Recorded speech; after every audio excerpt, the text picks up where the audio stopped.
Caution. Entertainment banter may use language that's inappropriate for some listeners, and as always, iHeartRadio hearts us, so we heart them back. Welcome back to another episode of Entertainment Banter.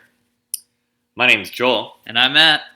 And we're here on a different discussion today. I noticed in our past that we've only talked about movies and comic books, a lot of television Marvel, shows. a lot of television shows. We also talked about, Video I think we games. did video games. Video a few games, of them. yeah. We actually talked about systems too. Yes. But I don't think we've touched on books yet. No. Matt's not a reader. I like to read. No, you don't. I think the last time The instruction manual to video games don't count. I find it difficult to read in this day and age as you get older and try to provide food for your families and loved ones. And There's audiobooks, Foo. there's audiobooks, yes, but the commute in the car, I'm too busy yelling at people and flicking them off. So That's why you need a book to listen to. Oh. You may just want to do that instead of reading. But I don't you call that read. cheating? No. Like that, I would call that cheating. You're not Maybe. reading. You're just, it's like a Maybe. radio drama at that point. We might as well be saying this segment's about radio dramas. No. I haven't read that many books lately myself. I'm actually in the middle of one of Mira Grant's books, Parasite, which is another trilogy. That's a she's free doing. plug, by the way. That I didn't realize I was plugging. No, I like Mira Grant because she really got me into one of her stories that my friend and I got into years ago. And she made a trilogy. It's called the News Flesh Trilogy. Okay. And it's about zombies, but the interesting fact about it, it's after the zombie apocalypse happened. Zombies are a normal thing of life, and they're in the middle of a presidential campaign. Okay, so zombies are like walking through the crowds, holding picket signs and stuff, or are they just walking around and people are ignoring them while? No, Campaign. they don't. They're still just like if you watch The Walking Dead, So it's like kind of like that. So if Hillary Clinton is just kind of like saying, "Hey, I want to be the next president," a zombie could just show up and attack They the could crowd. definitely do that, but there's security measures in place. There are zones where you can't go to because they're infected. I think half of Oregon is gone. What is in fact just the people or The or people. So everything? the premise of the story, first off, it's called Feed. That's the first book of the trilogy, and it's by Mira Grant. Not another plug. It's just a great book, and she actually says she sleeps with a machete underneath her pillow, and we all should do too. Is that the actual author? That's the actual author saying that. It Okay. probably says it somewhere in here. You can buy those at Walmart, by the way, for $12. Probably next to the AR-15 that you can buy it for $20. I don't know how sharp they are, Oh, but okay. yeah. Anyways, we're not here to talk about gun control. The only way to control it is to use it. So I have in my hand the book Feed. I love the book because of the premise of it. It's in the future, not too far set. Actually, we recently passed a year where the outbreak happened. I had it set on my phone to see if the outbreak would happen. Never did. Never did. As But far the as we idea, know, the right? idea is that the common cold was cured Okay. and cancer was cured. Okay. Now, here's the thing: the cancer. Is that the same as There's two- the Will Smith movie? Sort of, Okay. not in the same way. They in I Am Legend or Omega Man or whatever Yes, story yeah. you're going to look at in that sense.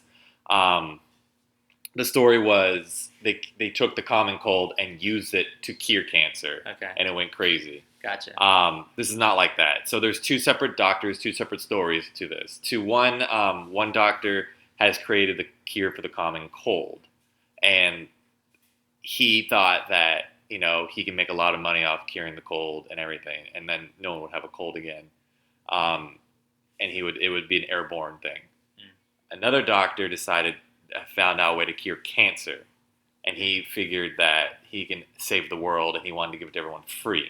So one doctor, I may have gotten this mixed up. If you've read the book, it could be the other way around. But the premise is one of them released the chemical in the air automatically to cure the world. The other one wanted to make money off it, but someone broke into his laboratory and released it into the world. Well, these two cures mixed and then created what they call I can't remember. I haven't read the book in a long time, but like the zombie virus. Brains. Not that. It like the rage virus, more or less, from like 28 days. Okay, so- which I have not seen. Oh, you haven't? No, I have not. That'd be a good one to talk about, Sure. too. So So someone gets infected by this. everyone's infected. Everyone. So the book starts out with no one has a cold anymore, and no one can get cancer. But if you die, just like in Walking Dead, everyone's infected. You will turn, no matter how you die. Is that a new premise? Because my understanding was back in the olden days, you got Jesus Christ, you got bit you original by zombie. you got bit by a zombie. You became a zombie, and they were feasting after your flesh and your brains. And the premise I thought was like you were a zombie first. You didn't die and then become a zombie. So when did that become a thing where you had to die before you became a zombie? Like I understand getting bit and dying and becoming a zombie. I don't understand Of just dying. dying is what like chicken or the egg. Like what decided that whatever causes zombie stuff, it's the human gets infected and then has to die for it to start. You can't just your flesh does, like the Fly or Jeff Goldblum. He just slowly starts rotting. It's not like that. It's like you have to. You're fine, like you're going through your daily life, and then you just die, and then you're a zombie. Like, how come your fingers aren't rotting off right away, and you're slowly going? This chicken's good, but your skull looks better. Like, from my understanding, even from watching The Walking Dead, that has nothing to do with this book, but it kind of. We're not doing a very good job about this book. Stick with the book. I'm asking questions so I can follow. There's so many different stories about zombies. There are. The most recent premise is that zombies are no longer like I'm feeding for brains and you come from the dead, like Frankenstein or anything like that. It's more Frankenstein's monster. Let me correct that. Yes, Dr. Frankenstein. A lot of people do get that mixed up. They do get mixed up. The premise is that you get a disease and your body breaks down. Like when you get bit by the zombie, you get a fever because you have this new disease, and there's no way to cure it because the disease is going through you, and it causes this high fever, which you die from. Now the disease is like a parasite, I would say. No one's really fully explained it. This book actually may have more so, but I can't remember because I read it so long ago. But the premise is that this parasite or disease takes over your body and needs meat proteins to keep it living. Okay. So it doesn't need the intestines or anything like that to live. It just needs these meat proteins to get in the body to function. Let me ask you this. In this book, so I'm trying to stay with the book here. Stay with the book. Animals. Zombies? Yes. Okay. In the book, they mentioned that anything heavier than about 24 pounds got infected, and you actually read about zombie horses and zombie dogs. What about cheetahs? They're in America. So no cheetahs. What about a zombie elephant? How badass would that be? According to this book's premises, yes, that's possible. Zombie gorillas. I'm sorry. Okay, they go ravage. So the whole premise of the book, though, you start out with these two journalists, who are awesome, and you follow them through their bloggers, and that's like the way media gets out now. They blog because it's really hard to do newspapers because there's every bad areas. So. Blogging is the main premises, and they get picked to be part of a presidential campaign. And you get to watch how this unfolds, and people use zombies as weapons now, bioweapons. But it's so strict to where you can get into safe zones is that they have eye scans, they have blood checks, and they do all this stuff every time you walk into a new zone. Because even if you get the zombie stuff on you, you can turn because the virus is in you. Because it was airborne, right? Correct. So when you say on you, that means you walked into an area where the airborne stuff is still around? No, everyone's still infected, period. Regardless. But if you were infected and you turned, right? What would cause that? If you died. Okay. Well, obviously, if you're doing a retinal scan of a dead person, they're going to be a zombie, right? Exactly, but it takes a while to turn. That's the thing. Like if you got cut cut by one, scratched by them, if you got chewed on by them, if you got their blood in you. So if they break your skin, basically. Exactly, or if they get their blood in you somehow. In or on? In. Like not absorbed. It can be on your skin, but if it gets in your mouth, it could be bad, or in your eyes. Gotcha. One of the main girl in it, she actually was like, since the disease, when you're born with it, everyone's born with it, and everyone has it now. No one has cancer, though. No one dies of cancer anymore. That's a good thing. Right. But just look at the trade. She's pretty much trying to show you the trade-off of what could be one of. I did air quotations, by the way. Yes. So we did. Well, because I was gonna. Do you think I'm getting off subject again? But this whole like zombie virus thing. Do you think it's a metaphor for AIDS or HIV? I never even thought about that.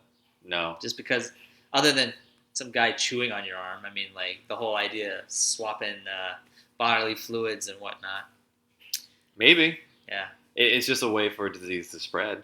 Yep. It's just and you another can be way. born with it. You can be, and like the main chick, she has the the retina issues with her eyes. That has she pretty much how the book reads. They don't physically say it, but she has zombie eyes. Interesting. So her eyes have turned, so they're really sensitive to light, but her whole body has not. So she has this disease where they do eye scans and they see that she's dead, so they have to do a blood test. Wait, she is dead. She's not. Oh, She was. It was a disease that it was a side effect to the airborne. okay. So her eyes just look like They're zombie bloodshot, eyes. pretty much, kind of Okay, thing. gotcha. And she's always wearing sunglasses and everything, and so she never turned, Interesting. and she never will, but she shows signs of it. So there's multiple tests and different ways to do this, and it's very fascinating how it reads, how they survive, they live through this life, and how they uncover real truths in the political system of what people are doing. Sure. So it's really cool because it's got political aspects to it, how you survive in a zombie world. You got the zombie world, and you have how we dealt with it. Like how would, because eventually you're seeing these shows, like you watch Walking Dead, Which, by the way, is depressing. you see Fear the Walking Dead, you see any kind of zombie movie, you see 28 Days, 28 Days actually ends sooner or later, but any kind of zombie movie, you never see, or reading any of the books, you see this world where the world is destroyed and social societies collapse. Yes. Well, what happens when society comes back? You know it's going to, humans have a tendency to love to grab chaos, which I believe, in my true belief, chaos is among us. It is chaos. There's no matter how you look at it. Humans love to take that and try to bring it to Sure. organized world to make sense of it. Sure. So in this all collapse of society, they're going to find a way to bring us out of it. So of course, eventually the government will reestablish itself, and then we'll move on with our lives. Or maybe it never went away; it just went underground. It went underground, exactly.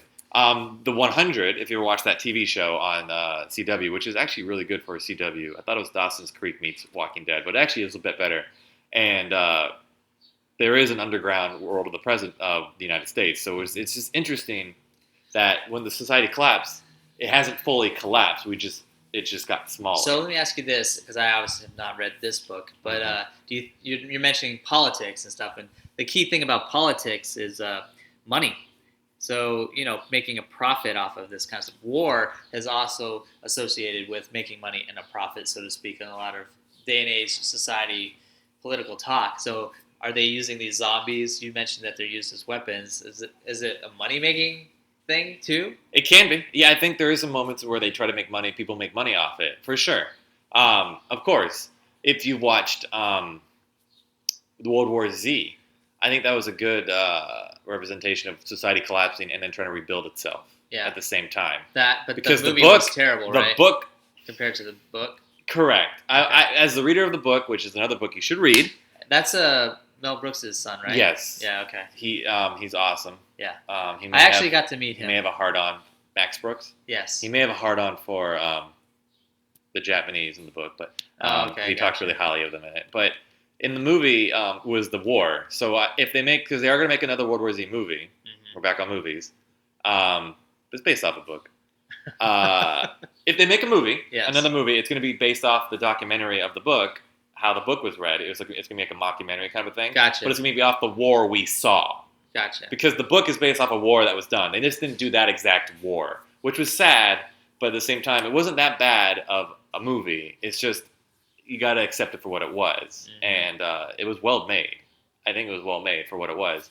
You didn't care if the zombies were like superhumans and running up walls like ants and stuff like that? When Israel fell, it really pissed me off. Is that for a personal reason? Or yeah. Is that... Well, because in the book, because they made it look the idea of like they're bitches, but in the book, right, Israel cut itself off from the world, and nothing ever happened to Israel because they were fucking smart. Right. They had a civil war that happened, but other than that, zombies but never got in. No one got in. Yeah. Exactly. Gotcha. In the book, smart. which is a great book. Yeah. Awesome book. Yeah. So it's interesting to see that society is coming back, and it's still in its infancy stage again. Like it's still trying to recreate what we lost. So this is like the second presidential election ever since the outbreak, since the fall of society. I mean, even when you watch Walking Dead, they're trying to recreate society anyways, because humans are trying to take chaos and organize it into civilized manner, because that's what humans do now.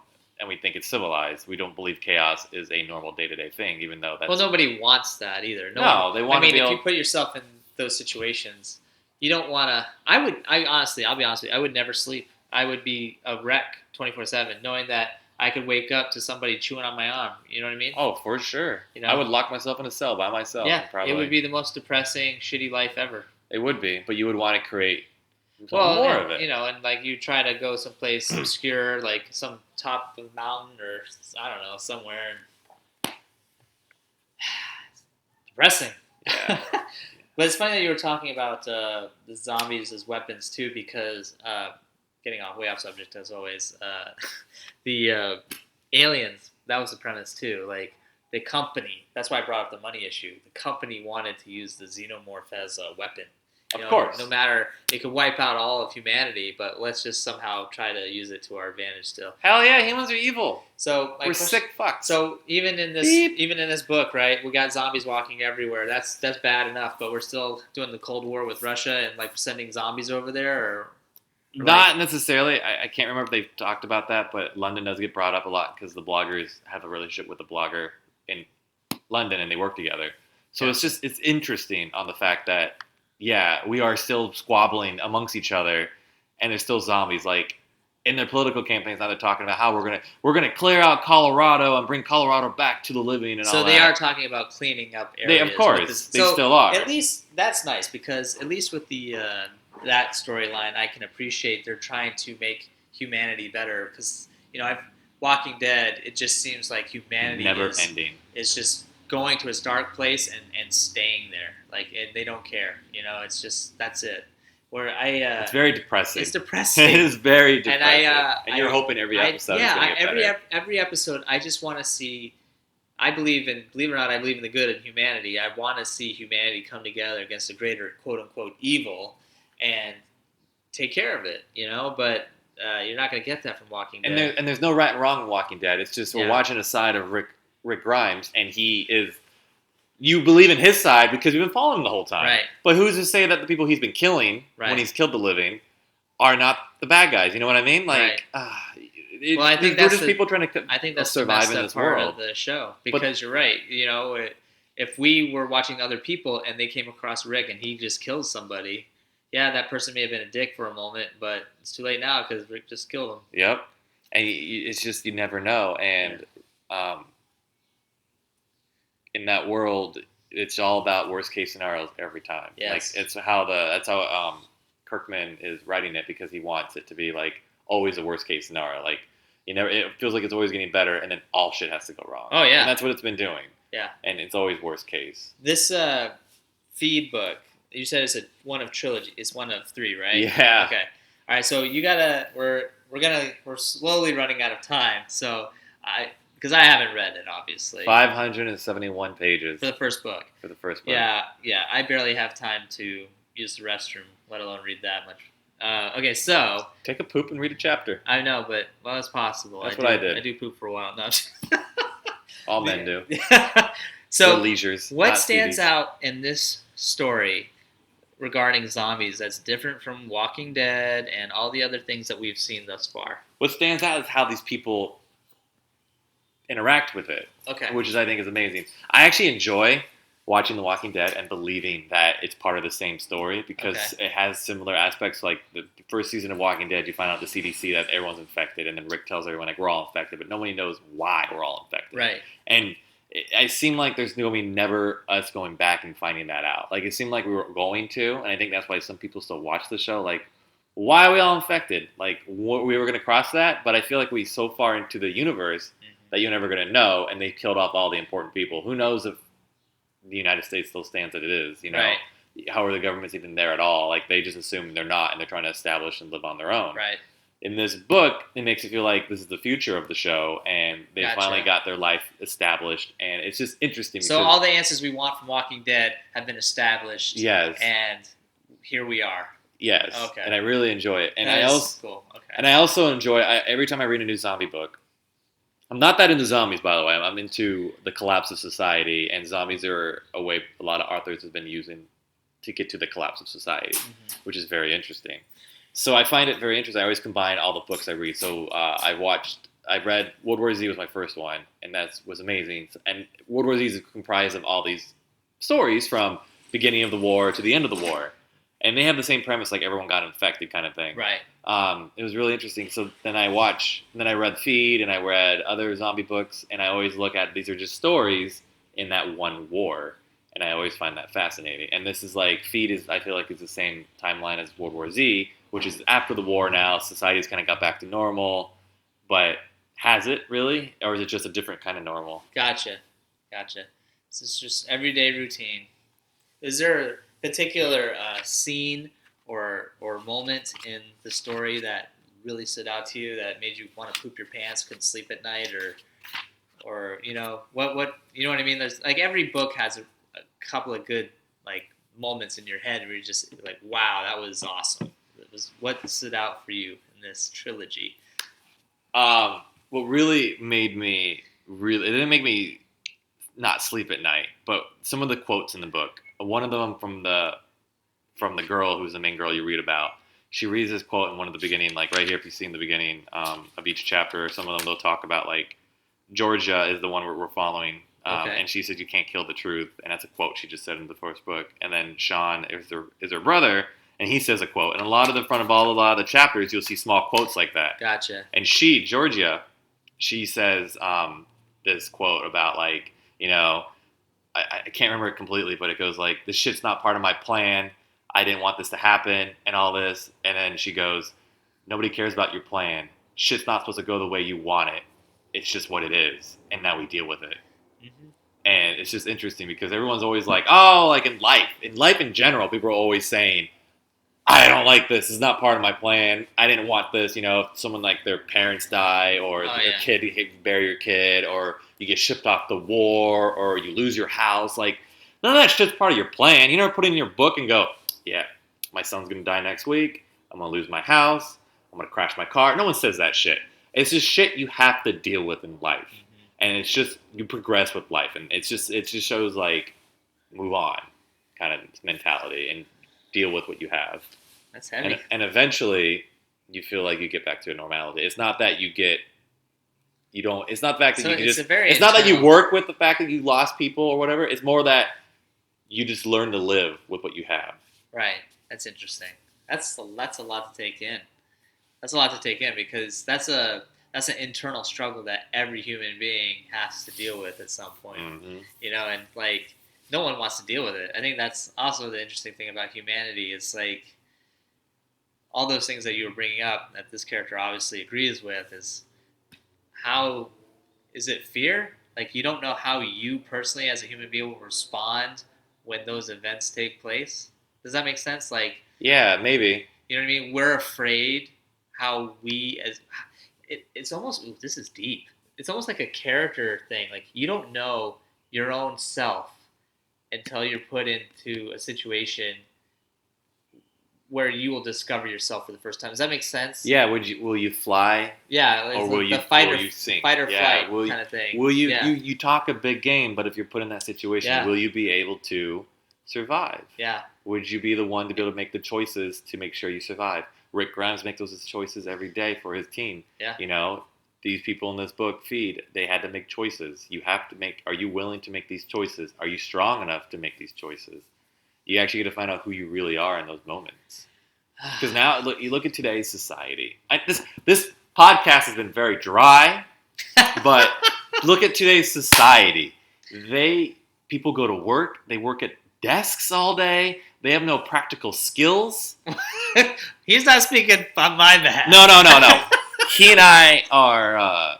We're multi-craft technicians, and so we know a lot of things. But I'm talking about like you go into offices and they do accounting. You have HR people. So there's a book actually I read, not this one, but there's another book I read where these people found themselves surviving. Yeah. And they had to go to their maids, their butlers, their gardeners because they had skills that could save them, and they had nothing. Yes, they were rich in their life, but now the people with handy skills are the rich ones. That's the classic Hollywood gimmick too. To be more depressing before we end this podcast, a more realistic situation would be September 11th. The amazing stories that came out, the rescues of the individuals in the actual buildings. People taking their window scrapers and cutting through drywall to get I'll create a hole and get out, or painting scrapers. I can't remember what it was, but those types of stories, like getting back to what you were saying, is people that work in offices every day Don't have those skills. don't have those skills, but They're then not practical but at skills. the same time, some of those people they clearly stepped out of their element. They helping people with wheelchairs, carrying them down the stairs. Mhm. Like, if you sat at a desk and ate your donuts for like 20 years, like, to do that is completely out of your element. I'm sure the adrenaline is pumping, but it's interesting. Like, so zombie movies and books, and I mean, I'm trying to stay with the books here. I know, I hear. but it's interesting why, I think the reason why people are drawn to it is it does bring out humanity in its purest forms. Its ugliest form. And it used to be like when I watched Scooby-Doo as a kid, zombies were the dumbest monsters. Of course they were. I hated zombies. I hated Dead Alive. I hate all that shit. I hated those. The vampires The Living were scary. Dead. Oh, the witches God. were scary. The werewolves It was were scary. stupid. Now zombies are like the new mind F. They are. Because They're not hack and slash movies anymore. They're legit. and they're personal. Make you thinking. And Yeah. they're personal. And this is why actually real people have zombie plans. The CDC actually has a zombie plan, Which is kind of hilarious. but it goes along with other Sure. diseases that would be outbreak. Oh, but for it sure. is, yeah. But They just put that in there to be funny. But at the same time, what if it happens? They're ready. Well, they already know. They know it happens because they're creating it. Oh no! Well, I don't know. I was gonna say one more thing, but we're running out of time. So, do you What have were you any gonna final say? thoughts? What I were you can't remember. It's too much thought. This zombie This is stuff. this is my whole convincing. Oh, I was gonna say personal. The reason why I don't like it is, you talk about that humanity thing. You say goodbye to a loved one, right? Mhm. And then they wake up and turn into this ugly, rotting piece of crap, and now you have to deal with that again. It's like two fucks in one day. Here's the question: can you kill them? That's- In Fear the Walking Dead and The Walking Dead as well. They've already The had black guy stories. with You come the across wife? stories. That's You come depressing. across stories that they think their kids are still alive or their wife's still Yeah. alive, but they're in this form now, and it's like, you should kill them because Well, now they're this monster. But are they really that? They don't know things. We, as people watching the show, are going, "They're zombies. They're dead. Kill them." But It's in that moment, It's Are that they hope. really No, dead? you're hanging on to that hope Hope. of a cure. Can you imagine if you killed them and then the next episode's like, "Yeah, we found the cure, guys. It's no problem. They just No. rub this on their back and it's good to go." Yep, You know what I mean? How terrible would you feel then? you just killed. Yeah. Oh fuck! See, this is what I'm talking about. It's Oof. Scooby Doo. Eat your heart out. Before we end, Okay. I'm trying to convince you to read this book. Yeah. Will you read this book? When I'm in a nursing home, I will definitely consider it, especially since all of us are old and dying off. I will definitely sleep with a machete or something under my pillow, like the author suggests. Someday I would, someday I will read it. But you said there's 3 of them, and the first one has 570 pages. Yep. It's a big jump from Scooby-Doo and Curious George. Yeah, and you have to get past Dr. Seuss. And I gotta sleep at night too. I work for a living. I don't think you slept last night.